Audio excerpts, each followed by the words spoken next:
प्यारे बच्चों, आज अगले चैप्टर में चलते हैं और उस अगले चैप्टर का नाम है अधिकार। अधिकार के बारे में पिछले पीरियड में आपको और कुछ महत्वपूर्ण बातों के बारे में बताया था। मूल अधिकार, मौलिक अधिकार क्या है इसके बारे में और कुछ महत्वपूर्ण बिंदुओं के बारे में आपके सामने चर्चा किया था।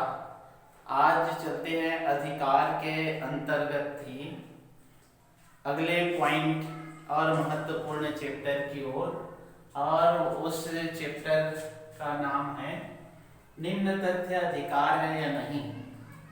ये जो तथ्य है उसको अधिकार बोला जा सकता है या नहीं, या ये अधिकार है या नहीं, इसके बारे में चर्चा करेंगे और समझेंगे।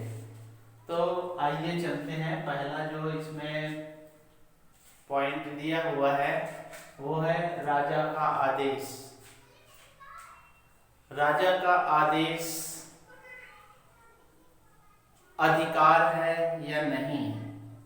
तो इसको ये कहा जा सकता है कि राजा का आदेश जो है वो अधिकार नहीं है या अधिकार के अंतर्गत नहीं आता, क्योंकि राजा का आदेश एक जनता, एक नागरिक के लिए अनिच्छा पैदा करता है और वो अनिच्छा के कारण उनके आदेशों को मानना जरूरी हो जाता है। उसको इनकार नहीं किया जा सकता। कोई भी आदेश राजा देता है, उस आदेश का पालन एक नागरिक या उस देश में या उस राज्य में रहने वाले जो जनता है उनको मानना ही पड़ता है। और राजतंत्र जो होता है उसमें जनता के हित के लिए कार्य नहीं होता और जनता उसका विरोध भी नहीं कर सकती। इसलिए राजा का आदेश अधिकार नहीं कहलाता या अधिकार के अंतर्गत नहीं आता। दूसरा जो आता है वो है समाज द्वारा तय नियम। समाज द्वारा जो भी नियम बनाया जाता है तो उसको भी अधिकार नहीं कहा जा सकता, क्योंकि समाज में अधिकांश देखा जाता है तो रूढ़िवादिता ज्यादा रहता है और रूढ़िवादिता के कारण उसको प्रत्येक नागरिक के ऊपर थोप दिया जाता है, उनको मानना ही पड़ता है। तो समाज के द्वारा जो भी नियम शर्त जो लागू होता है उसको अधिकार की श्रेणी में नहीं रखा जा सकता, उसको अधिकार नहीं कहेंगे, क्योंकि समाज में जो भी नियम है उसका विरोध एक नागरिक या समाज में रहने वाले जो जनता है वो उसका पालन करना ही पड़ता है। चाहे वो कितना भी प्राचीन नियम हो, कितना भी वो प्राचीन रूढ़िवादिता हो, वो परंपरा को समाज के द्वारा मनवाना पड़ता है और उसको प्रत्येक नागरिक है या उस गांव या उस शहर में रहने वाले जो भी लोग हैं उनको मानना ही पड़ता है, नहीं तो उसको समाज से बेदखल कर दिया जाता है, समाज से अलग कर दिया जाता है। तो इसको अधिकार की श्रेणी में नहीं रखा जाता। अब आइए चलते हैं अगले पॉइंट में। तीसरा जो है संसद द्वारा बनाया नियम। संसद द्वारा जो बनाया नियम अधिकार है या नहीं। तो हम कह सकते हैं कि संसद द्वारा बनाया गया नियम जो है वो अधिकार है, क्योंकि जो प्रतिनिधि जनता चुनकर भेजती है और वही प्रतिनिधि जो होता है वो जनता के हित के लिए, भलाई के लिए कार्य करती है और उसके हितों की अनदेखी नहीं कर सकता।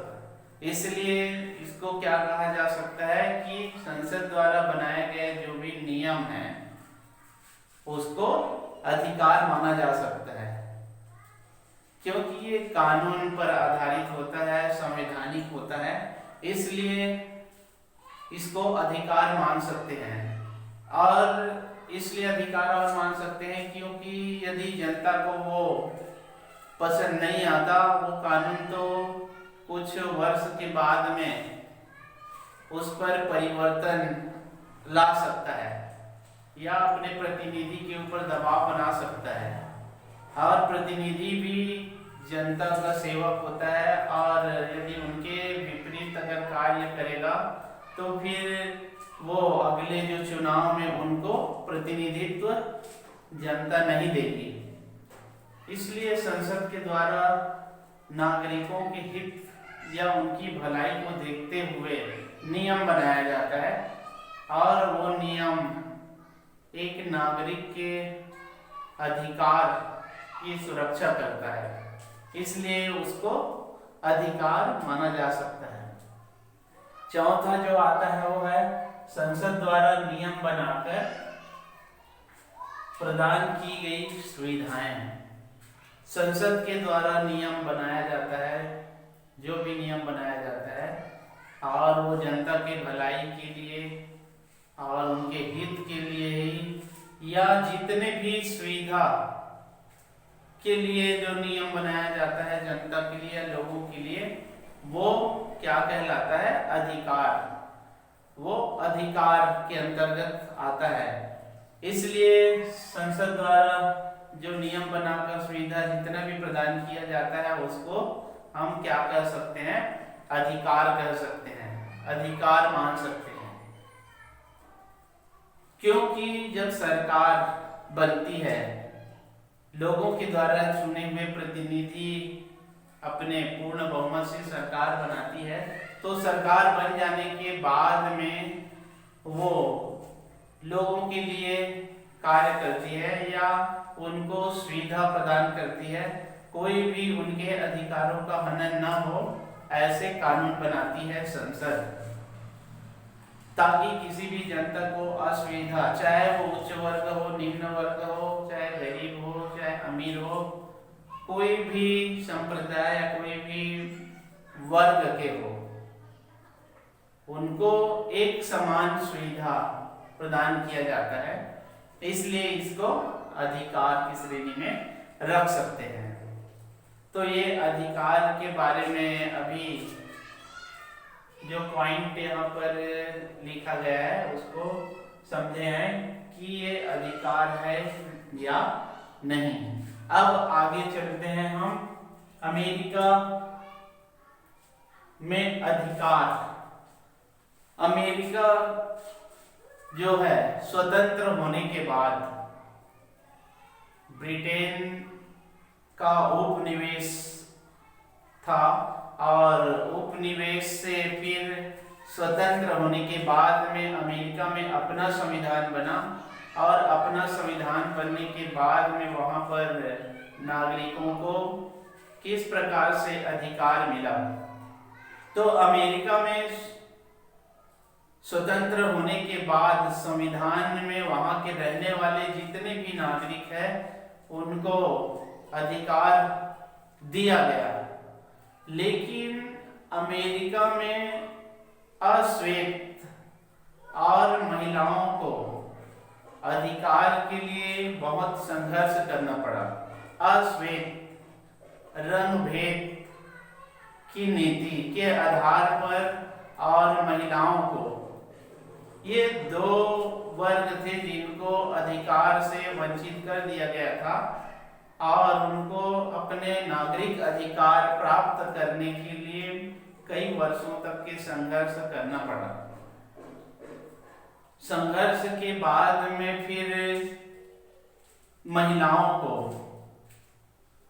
1920 में मताधिकार प्राप्त हुआ, और अश्वेत जो लोग थे या अश्वेत जो नागरिक थे उनको कई प्रकार के बाधाओं का या कई प्रकार के अमेरिका में रहने वाले जो और लोग थे उनसे कई प्रकार की जो भेदभाव की नीति अश्वेतों के ऊपर लगाया जाता था। और जैसे कि पार्क है, सिनेमा घर है, ऐसे कई सार्वजनिक स्थान हैं जहां पर अश्वेत लोगों को जाने से मना कर दिया जाता था। ये अमेरिका में उनको नागरिक अधिकार से वंचित रखा जाता था। तो इसको देखते हुए अमेरिका में विरोध प्रकट हुआ अश्वेतों के द्वारा। उनको इस प्रकार से हीनता की भावना या श्वेत लोगों के साथ में बराबरी नहीं करने दिया जाना, ये अमेरिका में एक नागरिक अधिकार का उल्लंघन हो रहा था। 1956 में रोजा पार्क एक महिला नागरिक थी और बस की सीट के संबंध में उनके साथ भेदभावपूर्ण व्यवहार किया गया। और ये भेदभावपूर्ण जो रवैया को देखकर या भेदभावपूर्ण जो तरीका को देखकर वहां पर रहने वाले अश्वेत जो लोग थे उनके मन में एक भावना उत्पन्न हुई कि हमको इस देश में अलग क्यों समझा जा रहा है। इसलिए उन्होंने विरोध प्रदर्शन शुरू किया और 1963 में सारे अश्वेत ने मिलकर एक समाज सेवक था मार्टिन, और उनके द्वारा मार्टिन जो जूनियर, इन्होंने आंदोलन शुरू किया, प्रदर्शन शुरू किया और अश्वेत लोगों को नागरिक अधिकार मिलना चाहिए, इस संबंध में प्रदर्शन किया गया और कई बड़ी बड़ी आम सभा आयोजित की गई। और आम सभा में उन्होंने अपने भाषण में सबसे बड़ा जो मानवाधिकार भाषण मार्टिन किंग लूथर जो जूनियर थे उन्होंने दिया और अश्वेत लोगों को नागरिकता प्राप्त करने के लिए अपने भाषण के माध्यम से अमेरिकी जो शासन व्यवस्था या अमेरिकी शासक जो थे उनको अवगत कराया। इस प्रदर्शन को देखते हुए, इनका जोर शोर प्रदर्शन को देखते हुए, जिसका नेतृत्व मार्टिन जो लूथर जूनियर कर रहे थे, प्रदर्शन को देखते हुए सरकार ने ये निर्णय लिया कि 1964 में सभी को वयस्क मताधिकार प्रदान किया गया अमेरिका में। तो इस प्रकार से वहां के नागरिकों को कई वर्षों तक के नागरिक अधिकार से वंचित रहना पड़ा। अब आते हैं लोकतंत्र में अधिकारों की जरूरत। अगला पॉइंट है लोकतंत्र में अधिकारों की जरूरत क्यों पड़ी है।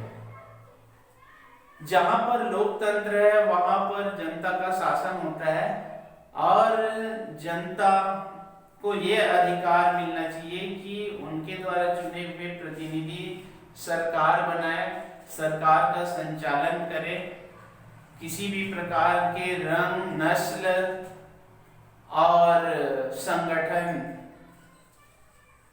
जाति, समुदाय इस प्रकार से भेदभाव नहीं होना चाहिए। और एक सरकार के संचालन में मुख्य रूप से योगदान या अधिकार लोकतंत्र में मिलना चाहिए। इसलिए लोकतंत्र में अधिकारों की जरूरत है। यदि लोकतंत्र में अधिकार छीन लिया जाएगा तो फिर सरकार जो है या उनके प्रतिनिधि जो रहेंगे वो मनमानी करेंगे या दमन की नीति अपनाएंगे और जनता को कुछ बोलने का अधिकार नहीं रहेगा। इस प्रकार से लोकतंत्र में अधिकार की जरूरत पड़ी। अगले पॉइंट की ओर चलते हैं, वो है अधिकारों का संवैधानिक संदर्भ। अधिकारों का संवैधानिक होना जरूरी है। यदि अधिकार दिया गया है तो उसमें कानूनी मान्यता या संविधान का संरक्षण होना जरूरी है। कोई भी अधिकार दे दिया गया लेकिन उस पर कानूनी मान्यता नहीं है या कानून उनको मान्यता प्रदान नहीं की गई है तो फिर वो अधिकार नहीं कहलाएगा, या उस नागरिक के अधिकार की सुरक्षा या अपने अधिकार के आधार पर वो कोई भी दावा या आपत्ति नहीं कर सकेगा। इसलिए संविधान के द्वारा कानून बनाया जाता है, अध्यादेश जारी किया जाता है और उसको 6 महीने के अंतर्गत उसको एक कानून का रूप दे दिया जाता है। तो इस प्रकार से संवैधानिक संदर्भ होना भी जरूरी है अधिकारों को, तभी नागरिक स्वतंत्र रूप से अपने अधिकारों को वो आगे के लिए सुरक्षित रख सकता है। तो इस प्रकार से कहा जाता है कि अधिकारों का संवैधानिक संदर्भ होना जरूरी है। चौथा जो आता है वो है अधिकारों का घोषणा पत्र। अधिकारों का घोषणा पत्र जैसे कि फ्रांस है और ब्रिटेन है। ब्रिटेन में सबसे पहले अधिकारों का घोषणा पत्र जारी किया गया। वहां के राजा जो थे 1215 में एक अधिकारों का घोषणा पत्र जारी किया और उसमें प्रतिनिधि का चुनाव करना ये अधिकार दिया गया राजा के द्वारा, और व्यवसाय और व्यापार करने का अधिकार ब्रिटेन में दिया गया राजा के द्वारा। तो इस प्रकार से एक घोषणा पत्र जारी किया गया ब्रिटेन। फ्रांस में भी वैसी फ्रांस की क्रांति के समापन के बाद में वहां पर भी एक घोषणा पत्र बनाया गया और उस घोषणा पत्र में सभी नागरिकों के लिए संपत्ति का अधिकार, समानता का अधिकार, स्वतंत्रता का अधिकार, शिक्षा का अधिकार, ये सारे अधिकारों को एक घोषणा पत्र में लागू किया गया और उस घोषणा पत्र के आधार पर वहां की जो शासन व्यवस्था संचालित होती है और आम नागरिकों को इससे लाभ होता है और अपने आगे की जिंदगी या अपने आगे की जीवन को सुचारू रूप से चलाने के लिए तत्पर रहते हैं। तो इस प्रकार से अधिकारों की घोषणा भी जरूरी है और वो भी घोषणा एक शासन या संवैधानिक रूप से मान्यता प्राप्त होना चाहिए, तब वो काम की चीज बनती है। अगला जो पॉइंट आ जाता है वो है 5वां नंबर पॉइंट में आते हैं महत्वपूर्ण अधिकारों को संरक्षण देने वाली संस्थाएं। देखिए यहाँ पर अधिकार की हम बात कर रहे हैं और अधिकार की रक्षा या कानूनन मान्यता या विधि मान्य अगर नहीं होगा तो फिर अधिकार की श्रेणी में वो नहीं आता। और उसी के तहत अधिकारों के संरक्षण देने के लिए बहुत सारी संस्थाएं कार्य करती है, या एक सरकार जनता के हित या भलाई के लिए या उनके अधिकारों की सुरक्षा या संरक्षण देने के लिए बहुत सारी संस्थाओं का निर्माण या गठन किया गया है और वो संस्थाएं जो है समस्त नागरिकों के अधिकारों की समय समय पर उनके प्रकरण या उनकी आपत्ति पर विचार करती है और उचित निर्णय देकर उनके अधिकार को सुरक्षित रखती है। तो अधिकारों की संरक्षण के लिए जो संस्थाएं निर्मित की गई है उसमें मानवाधिकार आयोग है, बाल अधिकार आयोग है, महिला आयोग है, राज्य सूचना आयोग है। ऐसे बहुत सारे आयोग का गठन एक मानव के अधिकारों की सुरक्षा और उसी के आधार पर एक नागरिक अपने अधिकारों के लिए वहां पर अपना दावा, आपत्ति या विरोध प्रकट कर सकता है और अपने अधिकारों की रक्षा कर सकता है।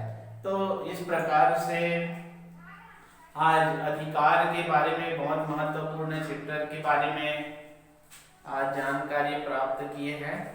अब इसके बाद में इसी जो संरक्षण देने वाली संस्थाएं हैं, मानवाधिकार आयोग, राज्य सूचना आयोग, केंद्रीय सूचना आयोग और बाल संरक्षण आयोग और मानवाधिकार आयोग, ऐसे बहुत सारे संस्थाएं हैं, उनके बारे में एक एक करके चर्चा करते जाएंगे। और ये एक सामान्य जानकारी भी है और इसको हमको जानना भी चाहिए कि मानवाधिकार क्या होता है और बाल संरक्षण आयोग, महिला आयोग, इनका गठन क्यों किया गया है और इनकी कार्य कौन कौन से है, इसके बारे में अगले पीरियड में जानकारी प्राप्त करेंगे। धन्यवाद।